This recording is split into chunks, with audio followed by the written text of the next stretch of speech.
Welcome to The Explainer. Today, we are diving deep into the new 33-page U.S. National Security Strategy. This is a document that signals a really radical shift in American foreign policy. We're going to deconstruct it piece by piece and figure out what it all means for the rest of the world. Okay? Let's get into it.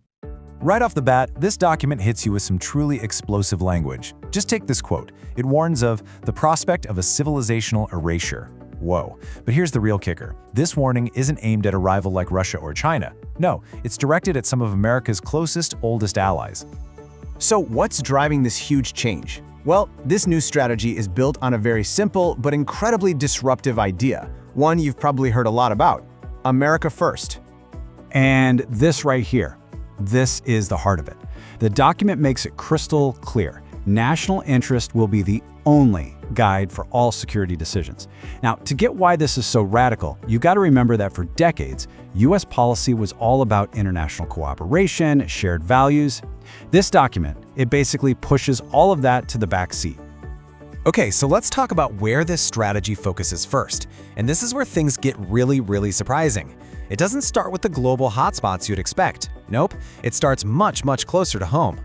That's right. The Western Hemisphere is priority number one. This move absolutely stunned a lot of people because it signals a return to this idea of a sphere of influence. You know, a way of thinking that was way more common during the Cold War, where big powers basically carved up the world into their own zones. And to justify this new focus, the strategy actually dusts off the Monroe Doctrine. I mean, this is a policy that's nearly 200 years old. It was originally meant to keep European powers out of the Americas, but historically, it's also been used to justify U.S. intervention in Latin America. Bringing it back now? That's a pretty powerful signal. So here's where you see how this plays out in the real world. The document talks a good game about having a predisposition to non-interventionism. Okay, but at the exact same time, the U.S. is carrying out its largest naval deployment in the Caribbean since the Cuban Missile Crisis. This is what the strategy calls flexible realism. Basically, being willing to use military force whenever it's convenient, even while saying you prefer not to. All right, so from its own backyard, the strategy then turns to Europe. And this is where the language becomes something we've just never seen before in a formal document between allies. Look, this is not a gentle critique. This is a direct assault on the European Union as an institution. The strategy flat out accuses the EU of undermining national sovereignty, creating failed migration policies, censoring free speech, and, get this, even contributing to collapsing birth rates. And then it drops this bombshell of a warning. It's basically questioning whether some of Washington's most reliable partners are even going to be viable in the near future. To see that written in an official strategy paper is just a huge break from all diplomatic norms. And it's not just tough talk. There's a very specific price tag attached. NATO members are now expected to spend 5% of their GDP on defense.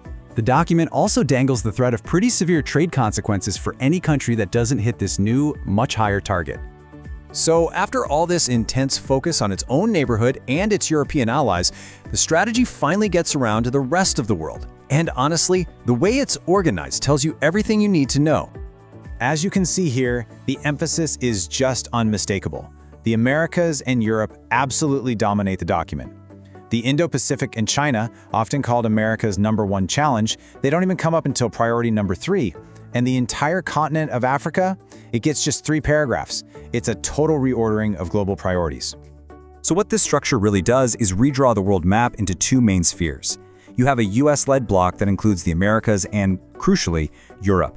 And then on the other side, you've got pretty much everyone else, with China and Russia as the main rivals. So, what does this all add up to?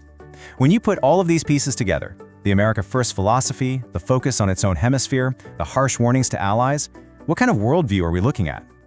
It paints a picture of a foreign policy that is, well, transactional, where alliances are only as good as their immediate benefit to the U.S. It's deeply nationalistic, it's interventionist, but only in its own region, and it's highly unpredictable, totally willing to just toss aside diplomatic traditions. So, in the end, this strategy isn't just a document. It's really a declaration that's reshaping America's role in the world, and it leaves both allies and adversaries wondering the exact same thing. In this new era of America First, are we seeing the end of an old order and the start of a new, maybe more chaotic chapter in global politics?